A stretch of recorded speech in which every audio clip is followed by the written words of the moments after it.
Hi my dear well wishers, అందరూ ఎలా ఉన్నారు? సో ఇవాళ చాలా మంది మోస్ట్ రిక్వెస్టెడ్ వీడియో ఏంటంటే ఓపెన్ బ్రేస్లెట్, కడా టైప్ బ్రేస్లెట్ ఒకటి చూపించండి అని చెప్పేసి, లేడీస్ బ్రేస్లెట్. ఇప్పుడు మీకు నేను మ్యాచింగ్గా చూపిస్తున్నాను, నా డ్రెస్ మ్యాచింగే ఉంది.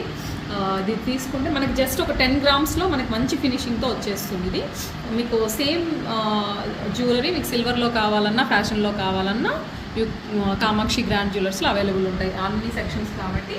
సో మీరు ఏది తీసుకోవాలన్నా చూస్ చేసుకోవచ్చు. బట్ ఇది స్పెసిఫిక్గా మీరు చూసుకుంటే ఎక్సలెంట్గా అనిపిస్తుంది. కాలేజ్ గోయింగ్ గర్ల్స్ అయితే సూపర్గా అనిపిస్తుంది. Even for saris, dresses, jeans, any type of అవుట్ఫిట్కి చక్కగా సెట్ అయ్యే బ్రేస్లెట్. ఇప్పుడు నవేస్ ట్రెండింగ్ బ్రేస్లెట్ అనమాట. ఇలా కడాస్ అనేది జస్ట్ మనం ఏదైనా ఓపెన్ టైప్ చిన్నపిల్లలకి మనం కడాస్ వేస్తాం కదా, ఆ మోడల్లోనే వచ్చేస్తుంది అనమాట. ఎలా ఉంది ఫినిషింగ్? చాలా బాగుంది కదా. బ్యాక్ సైడ్ అంతా స్మూత్ ఫినిషింగ్ చాలా చక్కగా అనిపిస్తుంది అన్నమాట. సో ఇవ్వండి మంచి అమేజింగ్ కలెక్షన్స్ కోసం please do contact your Kamakshi. Thank you.